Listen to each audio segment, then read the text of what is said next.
প্রিয় ছাত্রছাত্রীরা, আজকে আমি ক্লাস 12 এর অ্যালডিহাইড কিটোন চ্যাপ্টার বিশেষ কিছু বিক্রিয়া আলোচনা করব। তার আগে আমরা অ্যালডিহাইড কিটোনের সক্রিয়তা নিয়ে কিছু ধারণা নিই। নিউক্লিওফিলিক অ্যাডিশন তোমরা পড়েছো। অ্যাডিশন মানে দ্রুত বিক্রিয়া, নিউক্লিওফাইল মানে যে নিউক্লিয়াস খোঁজে এমন বিকারক দ্বারা এই নিউক্লিওফিলিক অ্যাডিশন বিক্রিয়া শুরু হয়। তোমরা যেমন পড়েছো, ফর্মালডিহাইডের গঠন এরকম। এখানে সির সঙ্গে অক্সিজেন ডবল বন্ড করেছে। তোমরা জানো অক্সিজেন ইলেকট্রনগুলো নিজের দিকে টেনে নেয়, তার ফলে এটা আংশিক নেগেটিভ চার্জগ্রস্ত হয় এবং এটা আংশিক পজিটিভ চার্জগ্রস্ত হয়। এখানে যদি আমি এরকম বিকারক দিই, তা H প্লাস এবং Z মাইনাস তৈরি হবে। Z মাইনাস এই প্লাস পজিটিভ সেন্টারে অ্যাটাক করবে।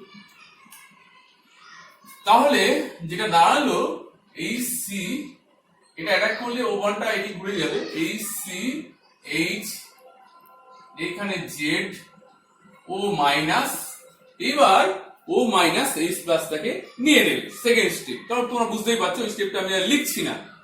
তাহলে এইখানে শুরু করলো Z মাইনাস অর্থাৎ নিউক্লিওফাইল, এবং সেখান থেকে আমরা একটা দ্রুত বিক্রিয়া পেলাম যেখানে H Z যুক্ত হয়ে গেল। তা এই ধরনের বিক্রিয়াকে বলা হয় নিউক্লিওফিলিক অ্যাডিশন বিক্রিয়া। অ্যালডিহাইড কিটোনের ক্ষেত্রে এই ধরনের বিক্রিয়া প্রচুর ঘটে। তা আমরা এবার দেখা যাক এই বিক্রিয়ায় সক্রিয়তা কার বেশি বা কার কম। তার মানে তোমরা বুঝতেই পারছো এখানে নিউক্লিওফাইল অ্যাটাক করছে, তার মানে এই ডেল প্লাস এই পজিটিভ চার্জটা যার বেশি হবে তার সক্রিয়তা বেশি হবে। এখানে যদি আমি অ্যাসিটালডিহাইড দিই, অ্যাসিটালডিহাইড দিলে তোমরা জানো 11 এ পড়েছো CH3 ইন্ডাকটিভ এফেক্টের ফলে এই ইলেকট্রন ঠেলবে, এই প্লাস চার্জটা কমিয়ে দেবে, তাহলে এর সক্রিয়তা কমে যাবে। আবার যদি আমরা অ্যাসিটোন নিই, তাহলে দুই দিকে ঠেলবে, এর পজিটিভ চার্জ আরো কমিয়ে দেবে, তাহলে এর সক্রিয়তা আরো কমে যাবে। তাহলে ইন্ডাকটিভ এফেক্টের দিয়ে ব্যাখ্যা করতে পারি যত এখানে তোমার অ্যালকিল গ্রুপ বাড়বে সক্রিয়তা কমে যাবে। সেই সঙ্গে সঙ্গে আরেকটা জিনিস ভাবার, এটা আমরা জানি sp2 হাইব্রিডাইজ, এর অ্যাকচুয়াল স্ট্রাকচার লিখলে হয় এরকম। তা তোমরা বুঝতেই পারছো নিউক্লিওফাইল কোথা দিয়ে আসবে, পিছন দিয়ে আসবে। Z মাইনাস কোথা দিয়ে আসবে, পিছন দিয়ে আসবে, এখান দিয়ে। তাহলে এইখানে যদি অ্যালকিল গ্রুপ বাড়ে, এইখানে যদি কার্বনিল কার্বনের সঙ্গে অ্যালকিল গ্রুপ বাড়ে বা বড় হয়, তাহলে স্টেরিক হিন্ড্রেন্স কিন্তু আরেকটি ফ্যাক্টর, যার ফলে সক্রিয়তা কমে যাবে। তা তোমরা বুঝতেই পারলে যে দুটো কারণে সক্রিয়তা কমে যায়।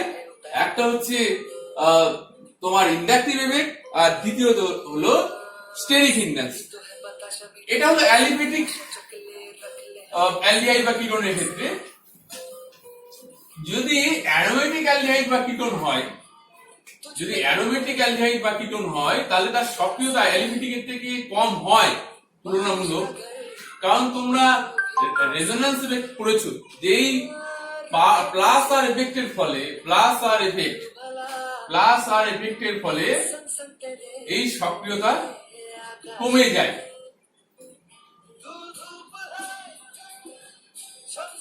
তোমরা দেখতেই পাচ্ছ যে বেঞ্জিন থেকে ইলেকট্রন অক্সিজেনের দিকে যাচ্ছে রেজোন্যান্স এফেক্টের ফলে সক্রিয়তা কমে যাবে। এটাকে বলে প্লাস আর এফেক্ট। আরো স্ট্রাকচার হবে যেগুলো আমরা আঁকছি না। এবার আমরা বিশেষ কিছু রিঅ্যাকশনে আসবো। তার আগে আমি বলি যে অ্যালডিহাইড বা কিটোন, এই যে একটা গ্রুপ, এই পাশের কার্বনটাকে বলা হয় আলফা কার্বন, তারপরে বিটা গামা ডেল্টা এরকম আসবে। এই আলফা কার্বনের সঙ্গে যে হাইড্রোজেন গুলি আছে সেগুলোকে বলা হয় আলফা হাইড্রোজেন। এগুলো যেমন আমরা বলবো বিটা হাইড্রোজেন। আলফা কার্বনে যে হাইড্রোজেন গুলো থাকে সেগুলো বলা হয় আলফা হাইড্রোজেন। এবং তার পাশের কার্বন বিটা কার্বন, সেই বিটা কার্বনে যে হাইড্রোজেন গুলো থাকবে সেগুলো বলা হয় বিটা হাইড্রোজেন। তা আমরা এবার অ্যালডল কনডেনসেশন রিঅ্যাকশন করব। অ্যালডল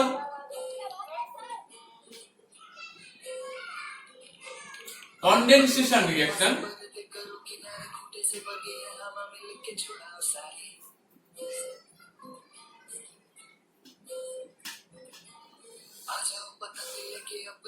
অ্যালডল কনডেনসেশন রিঅ্যাকশনটা কি?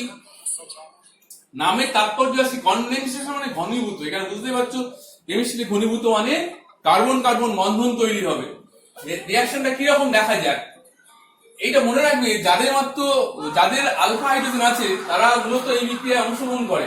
তাহলে এরকম একটি অ্যালডিহাইড বা কিটোন, আমি অ্যাসিটালডিহাইড নিলাম, যাদের আলফা হাইড্রোজেন আছে সেরকম অ্যালডিহাইড কিটোন এই বিক্রিয়ায় অংশগ্রহণ করে নিলাম, এবং আরেকটা অ্যাসিটালডিহাইড অণু আমি এইভাবে আঁকলাম। মেকানিজমে আমি পরে আসছি। হ্যাঁ, তা তোমরা সেই অনুযায়ী বুঝতেই পারছো যে এটা এইটা প্লাস এটা মাইনাস, তাহলে প্লাস গিয়ে কার্বনিল অক্সিজেন, প্লাস গিয়ে মাইনাসে, মাইনাস গিয়ে প্লাসে যুক্ত হয়, এই নিয়মই তাই। তা এখানে বুঝতে পারছো, এখানে যদি আমি লঘু NO যেটা একটা অনুঘত, আমি আসবো কাজ কি যদি দিই, তাহলে এই যে জুড়ে যাচ্ছে এই আলফা হাইড্রোজেনটা গিয়ে কার্বনিল একটা কার্বনিল অক্সিজেনে, আর আলফা কার্বন গিয়ে আরেকটা কার্বনিল কার্বনে জুড়ে যাচ্ছে।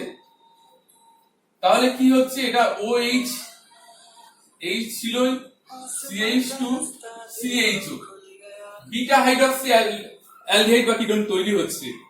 হ্যাঁ, তাহলে এই অ্যাল আর অল, অ্যালডল কনডেনসেশন, এই যে জুড়ে যাচ্ছে এই জন্য এটাকে কনডেনসেশন বিক্রিয়া বলছে। এবং এখানে অ্যালডিহাইড অ্যাল আর alcohol ol, aldol condensation reaction বলা হচ্ছে। এবার মেকানিজমটা দেখা যাক কিভাবে হয়।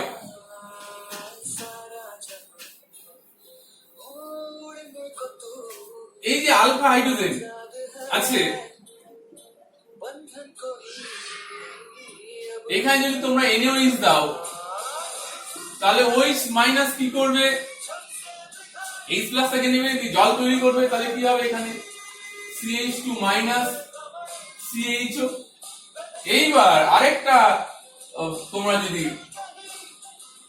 কার্বনিল যুক্ত যৌগ নাও, মানে আরেকটা অণু, সেখানে কি হবে, এইটা হচ্ছে নিউক্লিওফিলিক সেন্টার ডেল প্লাস, আমি আগেই বলেছি এখানে গিয়ে অ্যাটাক করবে, মাইনাস তখন ঘুরে আসবে।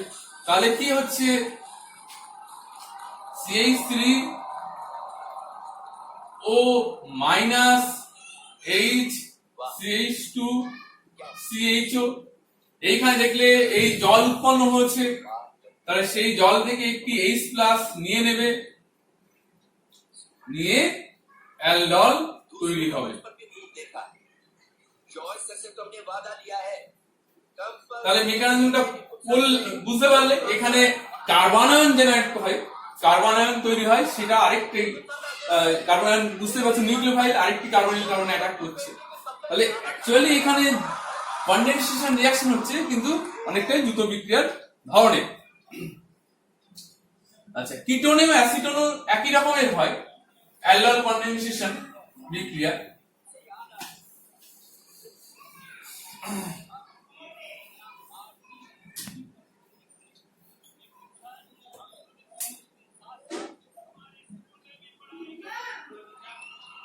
যদি অ্যাসিটোন নাও তাহলে এখানেও অ্যালডল কনডেনসেশন বিক্রিয়া হবে।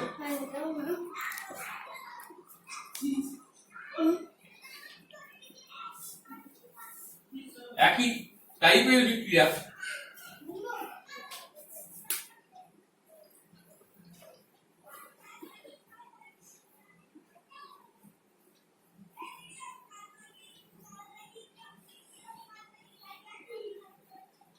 অর্থাৎ 2 অণু অ্যাসিটোন লাগবে।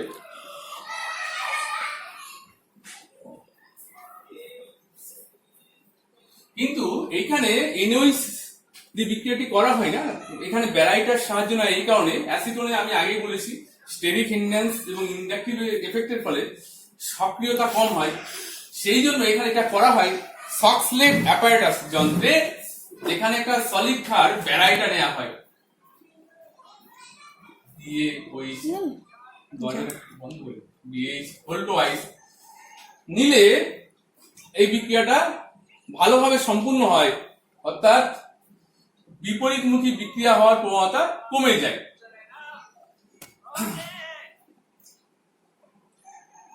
তাহলে ব্যারাইটার অনেক সময় তোমাদের ব্যবহার দেয়, ব্যারাইটার এখানে কিন্তু অ্যালডাইল কন্ডেনসেশনে ব্যবহার আছে। সেই সঙ্গে আরেকটা জিনিস তোমরা করবে, এই বিক্রিয়ায় এখান থেকে যদি আমরা হিট দিই সহজে কিন্তু জল বেরিয়ে যাবে। আয়োডিনের উপস্থিতিতে এখানেও হিট যদি করা হয় OH আর H জল বেরিয়ে যাবে। CH3 CH3 double bond CH CO CH3 mesityl oxide তৈরি হবে, এটাকে বলে মেসিটাইল অক্সাইড। আগে এটা যেমন অ্যাসিটালডিহাইডের অ্যালডাইল কন্ডেনসেশনের বিক্রিয়ায় যে প্রোডাক্টটা আমরা পেয়েছিলাম CH3 CHO,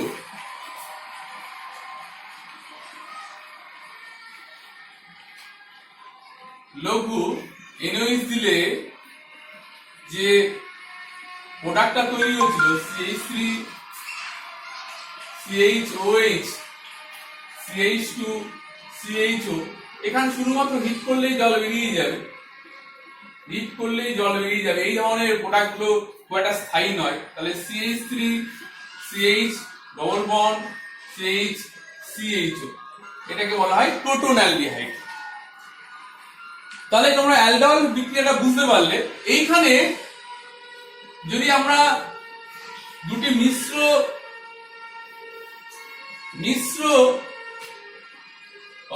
সাবস্ট্রেট নিই, অর্থাৎ বিকারক নিই, একটা অ্যাসিটালডিহাইড নিলাম আর একটা প্রোপানালডিহাইড নিলাম, তাহলে কি বিক্রিয়া হবে না? হবে। তবে দেখো তোমরা নিজেই বুঝতে পারছো যে চারটি প্রোডাক্ট হওয়ার সম্ভাবনা আছে। এ নিজের মধ্যে বিক্রিয়া করে একটি প্রোডাক্ট তৈরি করবে অ্যাসিটালডিহাইড, প্রোপানালডিহাইড নিজের মধ্যে একটি বিক্রিয়া করবে, একটা প্রোডাক্ট তৈরি হবে। এটি নিউক্লিওফাইল রূপে কাজ করে এখানে যখন অ্যাটাক করবে একটি প্রোডাক্ট তৈরি হবে, এটি নিউক্লিওফাইল রূপে এখানে যখন অ্যাটাক করবে একটি প্রোডাক্ট তৈরি হবে। চারটি এরকম ডিফারেন্ট প্রোডাক্ট তৈরি হবে, সেটাকে বলা হয় মিশ্র অ্যালডাইল কন্ডেনসেশন। সুপার থেকে দেখো মিশ্র অ্যালডাইল কন্ডেনসেশন। আচ্ছা, এবার আরেকটি গুরুত্বপূর্ণ আমরা রিঅ্যাকশন আলোচনা করব, ক্যান্নিজারো বিক্রিয়া।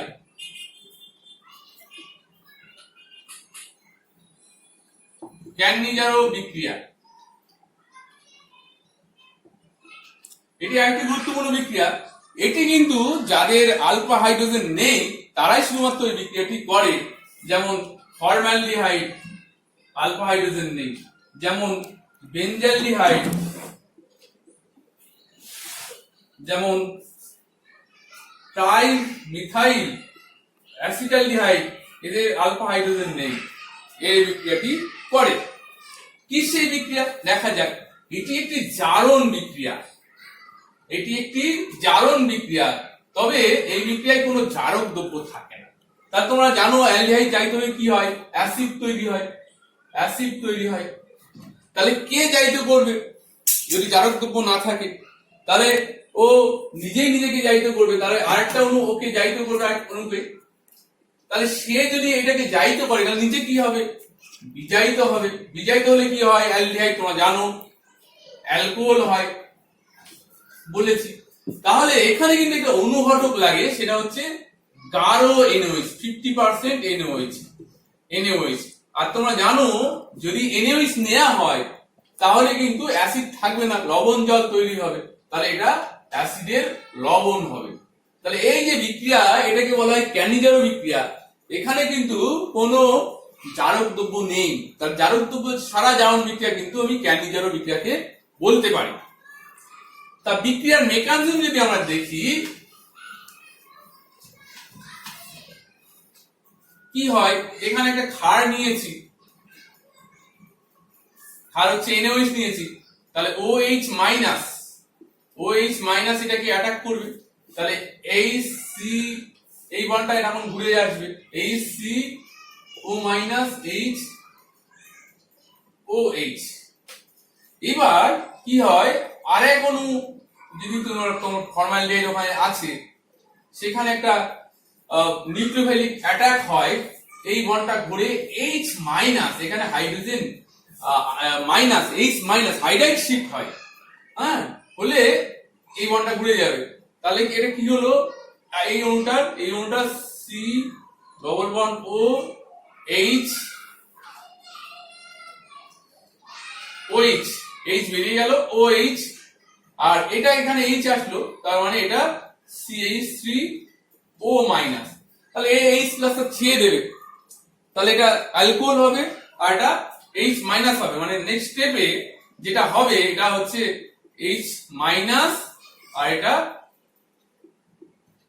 H methyl alcohol. তাহলে এখানে কিন্তু একটা হাইড্রাইড আয়ন শিফট হয় এই মেকানিজমে, হাইড্রাইড H মাইনাস আয়ন।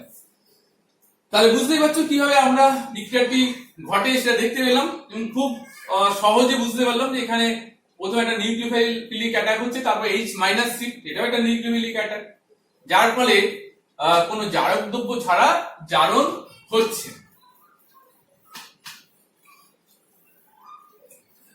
এবার আমরা কিন্তু দুটো সাবস্ট্রেট মিশিয়েও নিতে পারি, যেমন ফর্মালডিহাইড নিয়েছি, বেনজালডিহাইড নিয়েছি।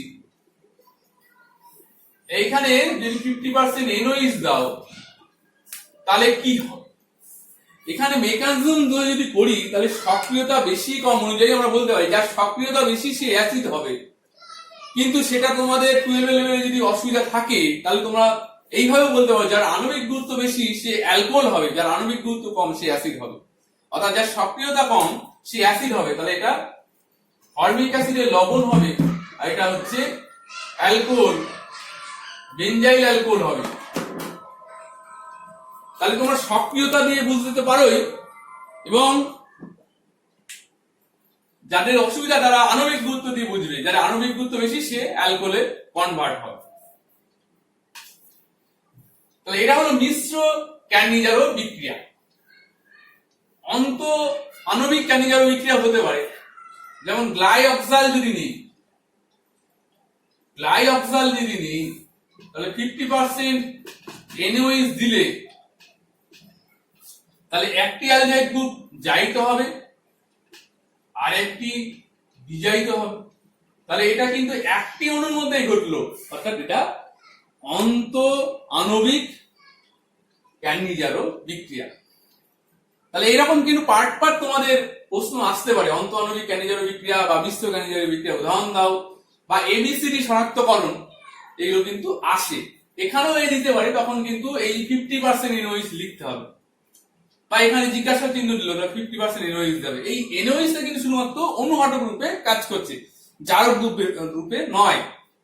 আচ্ছা, এই প্রসঙ্গে একটা প্রশ্ন তোমাদের খুব আসে যে আলফা হাইড্রোজেন নেই তবুও ক্যানিজারো বিক্রিয়া অংশগ্রহণ করে না এমন একটি অ্যালডিহাইডের নাম, এটা হচ্ছে ট্রাইক্লোরো অ্যাসিটালডিহাইড, CL3CCHO বা ক্লোরাল। এ কিন্তু তোমার ক্যানিজারো বিক্রিয়ায় অংশগ্রহণ করে না আলফা হাইড্রোজেন না থাকা সত্ত্বেও, কারণ এর তোমার হ্যালোফর্ম রিঅ্যাকশন হয়। তাহলে তোমরা খুব সহজে দুটো গুরুত্বপূর্ণ রিঅ্যাকশন তোমরা পড়ে ফেললে, একটি হলো ক্যানিজারো বিক্রিয়া এবং আরেকটি হলো অ্যালডহল কনডেনসেশন বিক্রিয়া। আশা করি তোমরা খুব ভালোভাবে বুঝতে পেরেছো, বাড়িতে ভালো করে পড়বে। এই জায়গাগুলো খুব আসে উচ্চ মাধ্যমিকের সিলেবাসে, আমাদের বিশেষ করে বাংলা মিডিয়ামের অ্যালডহল কনডেনসেশন এবং ক্যানিজারো বিক্রিয়া থেকে প্রত্যেকবারই আমরা প্রশ্ন দেখতে পাই। আজকে এই পর্যন্ত, পরবর্তীতে অন্য ক্লাস নিয়ে আবার আসবো।